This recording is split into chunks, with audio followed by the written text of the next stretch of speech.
तेव्हाही मी प्रचारात आलो होतो आणि आजही मी प्रचारात आलेलो आहे। आज कोमल तळवेकरच्या प्रचारासाठी आलो, कांतोडे ताईच्या प्रचारासाठी आलो, किरण मनपियेच्या प्रचारासाठी आणि गोपीचंद कुमरे कुठे आहे माझ्या, तेही माझे एकदम खास आपला आदिवासी बंधू आहे। जय सेवा। आणि या 4 नगरसेवकांच्या माध्यमातून आपल्या सर्वांना कल्पना आहे की आपल्या देशातील महाराष्ट्राचा सर्वात मोठं नेतृत्व नितीन गडकरी साहेबांच्या रूपात आपल्याकडे खासदार आहे। या महाराष्ट्राचे सर्वात मोठे नेते म्हणजे मुख्यमंत्री पद हे आपल्या नागपूरला आहे। आपलं शहर किती भाग्यवान आहे। आणि आता आपली युती असल्यामुळे एकनाथ शिंदे साहेब देखील आपल्या सोबत आहे, कारण की बंडू तळवेकर एकनाथ शिंदे साहेबांचे खंदे समर्थक आहे। आपले पावनकुळे साहेब पालकमंत्री ते आता या कार्यक्रमात येणार आहे, तेही आपल्या सोबत आहे, या उमेदवाराच्या सोबत आहे। मी तर नागपूरमध्ये हा प्रभाग दत्तक घेतल्यासारखा आहे, कारण की मागच्या 15-20 वर्षापासून पुऱ्या नागपूरमध्ये कुठे गेलो नाही गेलो, मी इथल्या प्रत्येक सुखदुःखात आणि कार्यक्रमात नेहमी येत असतो। हे सर्व सांगण्याचा उद्देश असा आहे की आमची या वार्डाशी या प्रभागाशी फार बांधिलकी आहे। मागच्या निवडणुकीमध्ये थोड्या मतांनी काही उमेदवार पडले होते, आमची युती नव्हती। आता आमची युती झाल्यामुळे मुख्यमंत्री तुमच्या सोबत आहे, उपमुख्यमंत्री तुमच्या सोबत आहे, पूर्ण महाराष्ट्राचे सरकारही तुमच्या सोबत आहे आणि देशही तुमच्या सोबत आहे। विकासाचे कामं करताना एका नगरसेवकाला दिल्लीतूनही पैसे आणावे लागतात, मुख्यमंत्र्यांकडूनही पैसे आणावे लागतात, नगरविकास मंत्र्याकडूनही पैसे आणावे लागतात, पालकमंत्र्याकडून पैसे आणावे लागतात, राज्याच्या वित्त खात्यातून पैसे आणावे लागतात। या प्रभागाच्या सर्व विकास कामासाठी सरकारचे पूर्णच्या पूर्ण दिल्लीपासून गल्लीपर्यंतची टीम ही ताकदीने या उमेदवाराच्या सोबत आहे। तुमच्या सुखदुःखात आम्ही सदैव सहभागी होत आलो आहे आणि त्यामुळे मी आपल्याला या ठिकाणी सांगू इच्छितो की आपल्या सर्वांच्या आशीर्वादाची गरज आहे, नाहीतर नागपूर महानगरपालिकेमध्ये आपली सत्ता होईल आणि इथला एखादा मेंबर आपला काँग्रेसचा निवडून येईल तर पुरा गडबड घोटाळा होऊन जाईल। त्यामुळे ज्याची सत्ता दिल्लीत आहे, ज्याची सत्ता महाराष्ट्रात आहे, त्यांची सत्ता नागपूर महानगरपालिकेमध्ये दिली तर आपला विकासाची जी प्रगती आहे ती फार वेगवान होईल। काँग्रेसच्या राजवटीत झालेला विकास आणि आपल्या महायुतीच्या सरकारमध्ये झालेला बदल हे आपल्याला दिसत आहे। पहिले मी रामटेक पासून नागपूरला येत होतो तर मला 1.5 तास लागायचे, आता 40 मिनिटात मी पोहोचतो। ऑटोमोटिव्हचा फ्लायओव्हर चढलो की 10-5 मिनिटात मी LIC ला उतरून जातो, कारण या मेट्रोमुळे तर अजून याच्यापेक्षा अंतर कमी होणार आहे। हे सर्व सांगण्याचा उद्देश असा आहे की नागपूरचा बदललेला चेहरा आपण पाहत आहोत, नागपूरची मेट्रो आपण पाहत आहोत, नागपूरचे बगीचे आपण पाहत आहोत, नागपूरचे खेळाचे मैदान आपण पाहत आहोत। नागपूर शहर हा जगामध्ये टॉप शहर बनवण्यासाठी आपल्या सर्वांचा प्रयत्न सुरू आहे।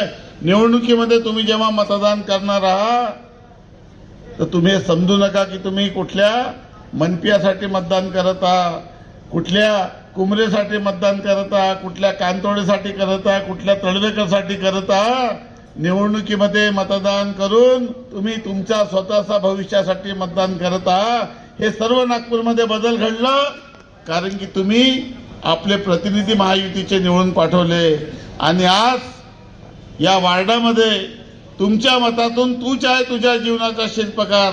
आपल्या देशाच्या घटनेमध्ये, आपल्या देशाच्या संविधानामध्ये डॉक्टर पोद्दार साहेब आले, त्यांच्या जोरदार टाळ्यांनी स्वागत आपण या ठिकाणी करावं।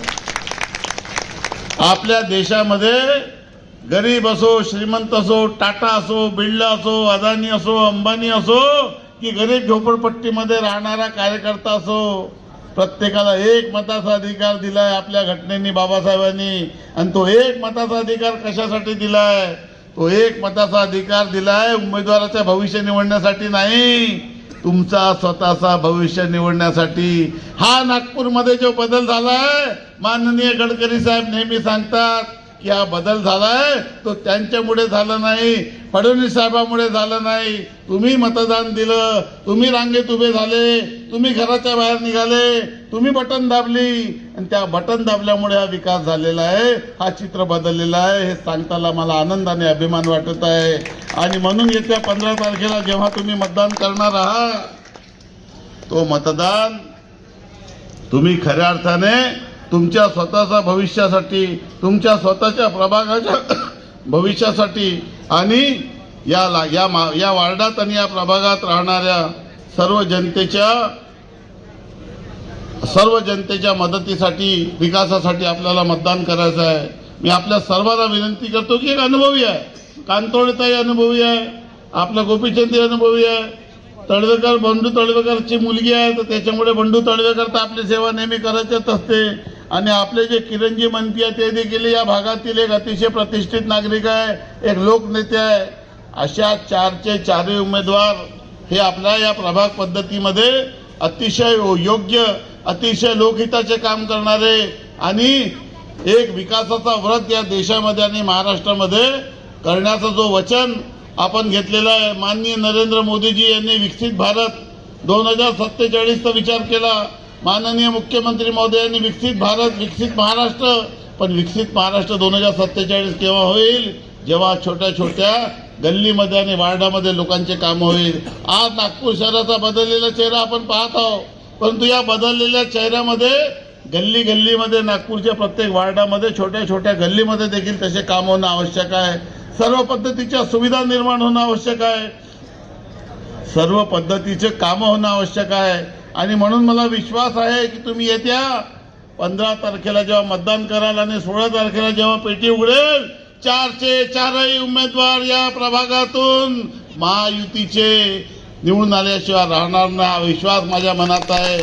मला माहित आहे मी जेव्हा जेव्हा या वार्डात प्रभागात आलो, लोकांनी जात पात धर्म पंथ न पाहता मतदान दिलेलं आहे. काही लोक जातीमध्ये, धर्मामध्ये द्वेष निर्माण करून मतदान मागू इच्छितात, परंतु आपली सरकार महाराष्ट्रात आहे, आपल्याला मतदान पाहिजे. या पूर्ण प्रभागामध्ये आपली महानगरपालिकेत ज्या पक्षाची सत्ता स्थापन होणार आहे त्या पक्षाचेच लोकप्रतिनिधी या ठिकाणी निवडून गेले पाहिजे.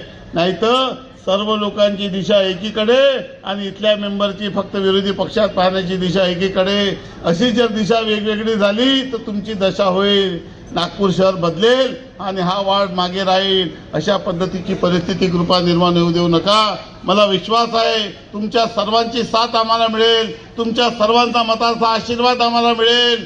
माननीय नितीन गडकरी, माननीय देवेंद्रजी, माननीय एकनाथजी, माननीय बावनकुळे साहेब आणि महायुतीच्या सर्व नेते पूर्ण ताकदीने आपल्यासोबत आहे. आपले उमेदवार हे त्या पक्षाचे आहे, हे विरोधी पक्षाचे उमेदवार आहे, हे फक्त निवडणुकीमध्ये उभे राहतात.